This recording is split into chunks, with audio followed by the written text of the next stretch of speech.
Have you ever met a controlling HOA or neighbor like Karen? Perhaps you have never experienced an unreasonable fight over something as trivial as a wrong color of door paint, a misplaced plant, or even a fish tank. Me neither. But now I understand what it feels like to be scrutinized, made difficult, and put into an unwanted fight just because someone thinks they have the right to control everything. Now let's explore this story together. Don't forget to like, share, or follow so you don't miss out on interesting stories. I never thought that something as simple as a fish tank could make someone so concerned, let alone crazy. But I was wrong, very wrong. Initially, the idea of installing a fish tank in front of my house came from the desire to beautify my living space. I have always loved peace, and nothing brings that feeling better than koi fish swimming gently in clear water under the swaying aquatic plants. It is a peaceful and attractive image, and I knew it would turn my front yard into a miniature corner of paradise. I spent weeks planning. First, I researched the different types of koi, how to care for them, the best filtration systems, and how to design a pond that was both beautiful and easy to maintain. I wanted everything to be perfect, from the size of the pond to the arrangement of the plants around it. In the end, I decided to build a mini pond about 2 meters long and 1.5 meters wide, which would provide an ideal living environment for the fish without taking up too much space in the yard. As the construction work began, I became even more excited. I chose a natural stone to line the edge of the pond, creating a natural beauty like a small stream in a Japanese garden. The water filtration system I installed was of high quality, ensuring the water was always clear and odorless. In particular, I invested in a blue LED light system that ran along the bottom of the pond and the outer edge, making the entire aquarium glow brightly at night. Every time the light reflected on the water's surface, it created a magical, shimmering effect, like a moonlight stream right in front of my porch. I didn't just stop at creating a good environment for the fish. I also wanted to turn the aquarium into a work of art. I added some water fern, Japanese lotus, and some aquatic moss along the corners of the pond, creating a small but complete ecosystem. Large pebbles were randomly placed, both for decoration and to provide hiding places for the fish. A small fountain was also installed right in the middle of the pond, creating a continuous trickle of water. Adding to the When I released the first koi fish into the pond, I felt an indescribable joy. They swam gently, wagging their tails, creating ripples in the water. I chose enough colors such as fiery red, bright orange, white with black spots to create a harmonious combination of movement and color. Just sitting and watching them, I felt my soul become lighter. No need to go far. Right in front of the house, I can find peace. Everything turned out better than I could have imagined. Friends and neighbors who passed by were amazed. Everyone commented on how wonderful the aquarium looked, how it brought life to the neighborhood. One person even said that every evening when they walked past my house, they stopped for a moment just to look at the reflection of the lights on the water. Those compliments made me even more proud of the effort I had put in. I thought everyone would love this fish tank. But I forgot one thing. Not everyone appreciates beauty in the same way, and not everyone has the tolerance to see the joy of others without trying to destroy it, like the power of control freaks. Little did I know that just because of a fish tank, I would enter a war with the HOA. And more specifically with Karen, the HOA president. Karen was the type of person everyone had to be wary of. She walked around the neighborhood with a thick file in her hand, ready to look up every little thing to find fault with the residents she didn't like. No one really liked Karen, but no one wanted to mess with her. She always had a fake smile on her face, but if something didn't go her way, her eyes would turn cold as a knife. I knew all that. But I didn't expect to be her next target, and I didn't expect it to be because of a simple fish bowl. 3 days after I finished my little project, one fine morning I heard a frantic knock on the door. I opened it and saw Karen standing there, holding a thick document, her eyes hard as if I had just committed some serious crime. I didn't have to ask because she immediately pushed a piece of paper toward me, an official warning letter from the HOA. I glanced at the contents. The bold letter in the middle of the page jumped out at me. "You are violating the community rules." I looked up at Karen, but before I could say anything, she continued, "This fish tank is not allowed to exist. It affects the aesthetic of the neighborhood. I demand that you remove it immediately." I couldn't believe my ears. My fish tank was aesthetically disturbing? It wasn't anything flashy or outlandish. If anything added to the aesthetic value of this neighborhood, it was definitely a fish tank. But Karen didn't think so. She flipped through her documents, then pointed to a paragraph as if she'd found irrefutable evidence. Okay. Article 27.3 states that no one is allowed to make any aesthetic changes to the neighborhood without the approval of the Board of Residents. I looked down at my yard, where the fish pond sparkled in the morning sunlight, the koi fish swimming gently in the clear water. I couldn't understand how something so beautiful could become a thorn in HOA's side, or more precisely a thorn in Karen's side, but I wasn't surprised. HOA was famous for its unreasonable rules, and Karen was always the one who liked to dig up those rules to make things difficult for others. Of course, I wasn't going to give in easily. I had spent effort, money, and time to create a beautiful space, and I didn't see any reason to tear it down just because of a vague rule that Karen cited. But I also knew the type of person she was. If I refused right away, she wouldn't let it go. So I simply nodded and said I would reconsider. That did not please Karen.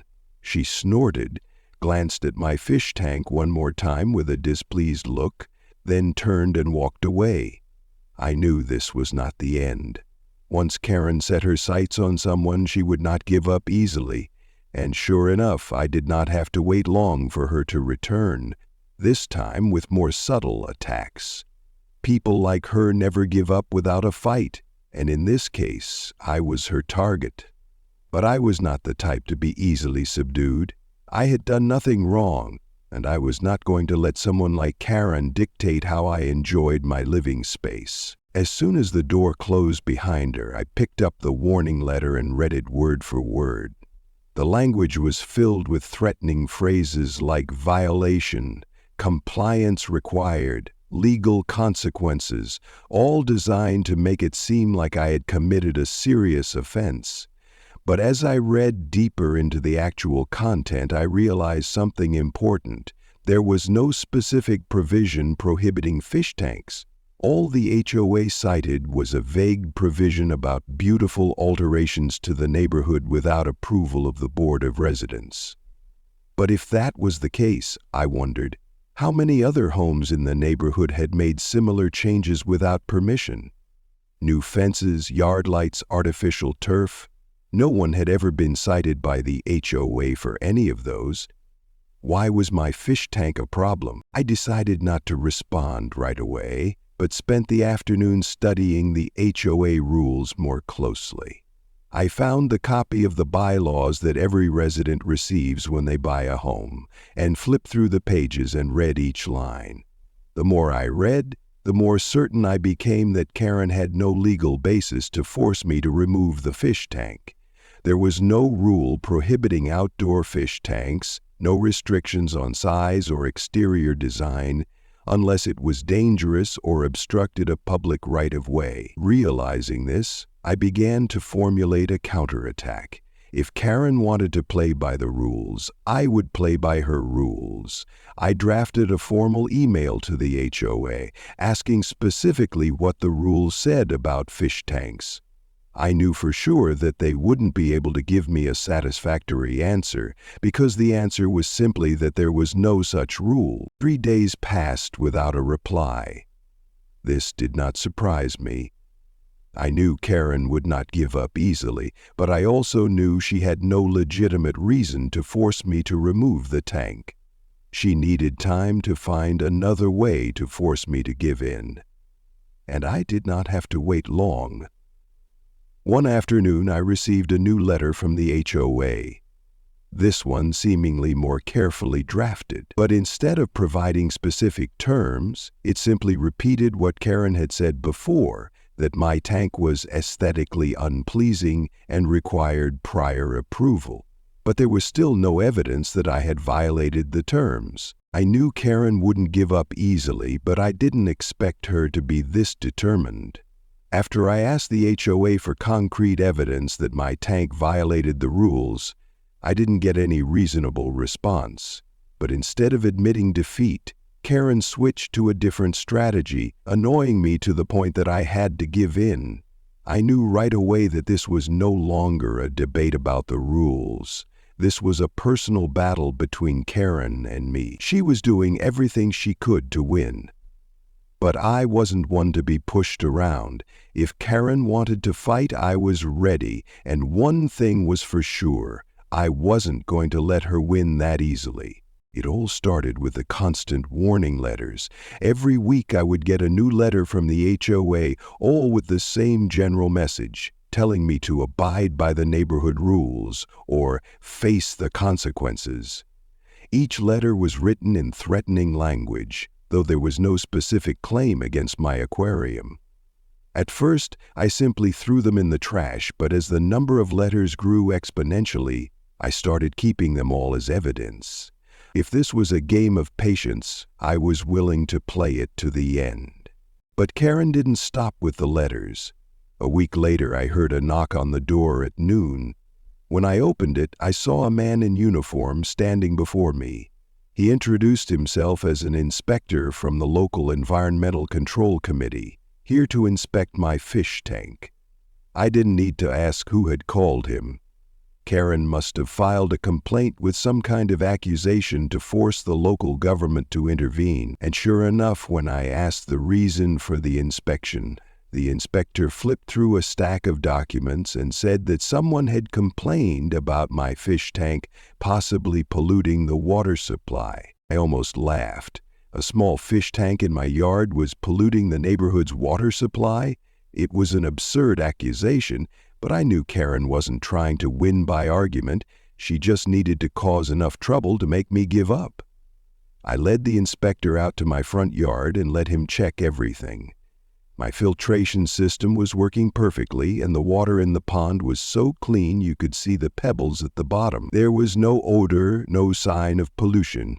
After about 15 minutes of testing, the inspector concluded that there were no violations, wrote a report confirming that the fish tank was completely legal and had no impact on the environment. I thought that would be the end of Karen's harassment, but I underestimated her determination. A few days later, I received another notice from the HOA, this time alleging that my fish tank was a danger to the neighborhood's children. They argued that an open pond could pose a hazard if children accidentally fell into it. Karen tried every legal and illegal way to get me to remove the tank, but when warning letters failed, when inspectors failed to find any violations, when baseless safety claims were ignored, she took the final step, taking matters into her own hands. And she chose the most despicable way to do it. That evening, I returned home later than usual. Everything seemed normal until I stepped out into the front yard and noticed something strange. The water in the fish tank was not as clear as usual. Under the blue LED lights, I saw an unusually thin layer of scum on the surface of the water, a strange, hazy color that I had never seen before. At first, I thought there might be a problem with the filtration system, but when I looked closer, I realized something terrible. Several koi fish were floating sluggishly near the surface, no longer as agile as before. Some were dead, their bodies stiff, bobbing in the murky water. Anger flared up inside me, but I tried to stay calm. There was no way my fish tank could suddenly become contaminated unless someone had done something to it, and I knew exactly who was most likely to do it. I immediately checked the security camera system I had installed earlier. When I opened the video from the night before, I wasn't surprised to see a figure in the frame. Karen. She arrived around 2 in the morning when the whole neighborhood was asleep. Wearing a long coat and carrying a small bag, she tiptoed toward my fish tank, looking around as if to make sure no one was watching. Then, from her bag, she pulled out a bottle of dark liquid, carefully poured it into the fish tank, and quickly left as if nothing had happened. I couldn't believe that she would actually do this.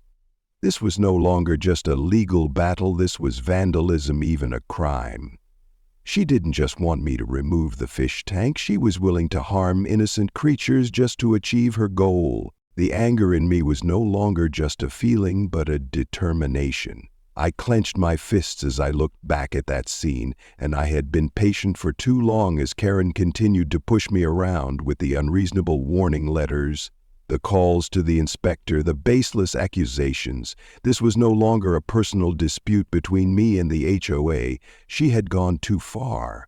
But intentionally destroying the fish tank, killing the koi I cared for, was not only disgusting, it was illegal. This time, she would suffer the consequences. The next morning, I gathered all the evidence I had, the video of Karen's actions, the previous warning letters from the HOA, and the inspector's report stating that my fish tank was completely legal. It was clear enough that Karen had not only been harassing me all this time, but had also intentionally vandalized my property. I took it all to the local police station and reported the incident. The officers there took the case seriously. As they reviewed the surveillance video, I could see their expressions harden. This was no longer a neighborhood dispute, this was intentional vandalism, and the police had every reason to intervene. After I finished my statement, I left the police station with a sense of relief. This time, Karen would not get away with it. It didn't take long for the repercussions of my actions to spread. Karen was called to the police station to give a statement. I don't know what she said to justify her actions, but I knew that she couldn't deny the evidence. And when the news spread, it sent shockwaves through the neighborhood. Karen had built up an image of a powerful woman, a strict disciplinarian of the HOA. But now, it all came crashing down. Other members of the HOA board who had feared her began to turn against her. No one wanted to defend someone who had been caught vandalizing private property, let alone intentionally harming animals. An emergency HOA meeting was held shortly after. I didn't attend, but I know exactly what happened. The remaining HOA members voted to remove Karen from her position as president. Immediately, the position she had once prided herself on, the position she had used to control the residents, was gone. She had lost the power she had clung to for years. When I received the official email from the HOA notifying me of Karen's removal, I couldn't help but smile. There was no need to argue, no need to continue the confrontation. Karen had taken herself out of the game by her own actions, and this time she had no power to retaliate. Karen's removal from her position as HOA president marked her downfall, but that wasn't the end of the story. Someone like Karen, accustomed to power, to imposing rules on others, wouldn't easily accept defeat. She might no longer have control of the neighborhood, but that didn't mean she was going to stand still. And in fact, Karen couldn't stand it for long. After the HOA made its decision, Karen all but disappeared from public view. No more patrols of the neighborhood, no more unreasonable warning letters, no more the authoritative presence she had tried to project. Her house became eerily quiet, as if it had been abandoned. Neighbors accustomed to her watching them and reminding them of all sorts of pointless rules began to realize that they could move about freely without feeling controlled. Karen's disappearance was like a storm that had passed, leaving behind a peace that people had long feared they could enjoy.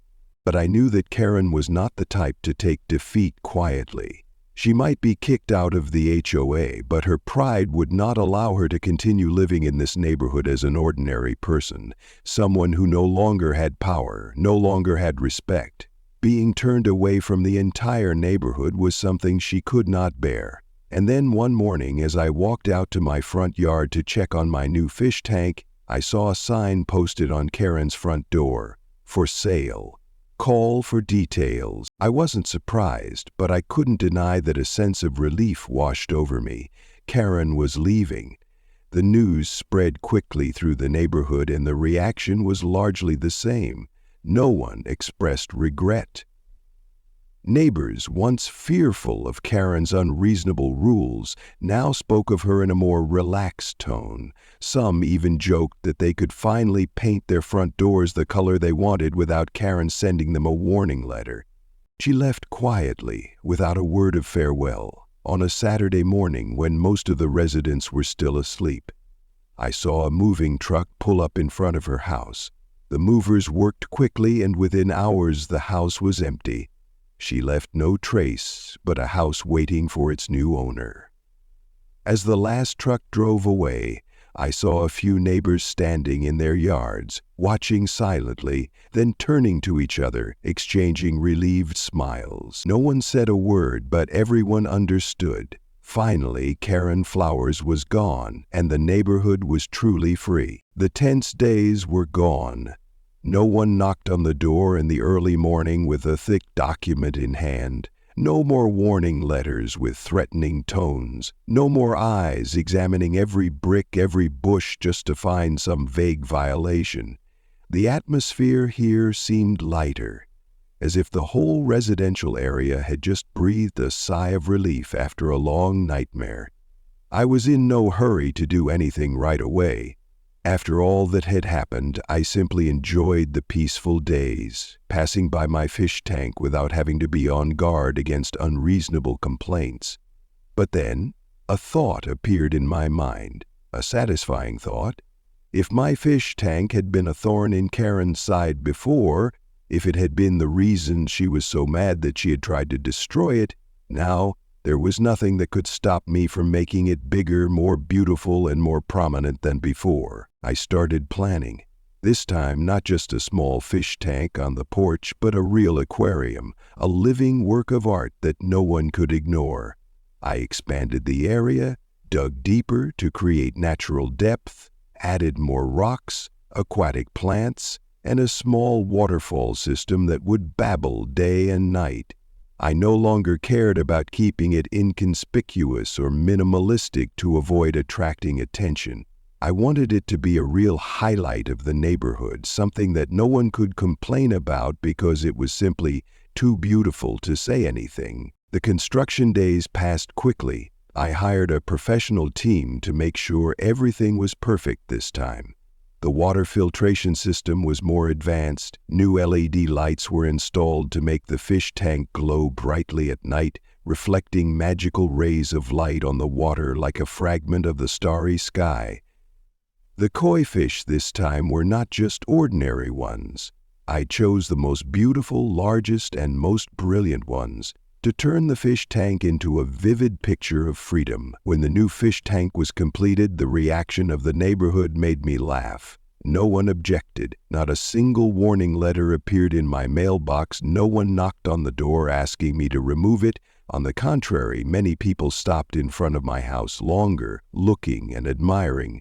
Some people even suggested that I should open a small relaxation corner for neighbors to sit and chat and watch the fish every afternoon. What Karen once considered vandalism has now become something people love. I can't deny that this feeling of victory is sweet.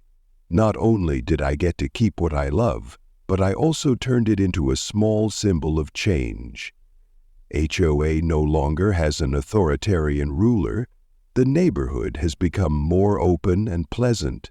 And most importantly, I can stand in front of my fish tank, looking at the clear water, the koi fish swimming under the shimmering light, without worrying about anything. Finally, I can truly enjoy it in peace. What would you do if you were in my situation? Would you give in or fight to the end to protect the freedom in your own home? Share your story in the comments below. If you like this story, drop a like to let me know you sympathize. If you want to hear more stories about HOAs, crazy neighbors, or interesting legal battles, click follow to not miss it.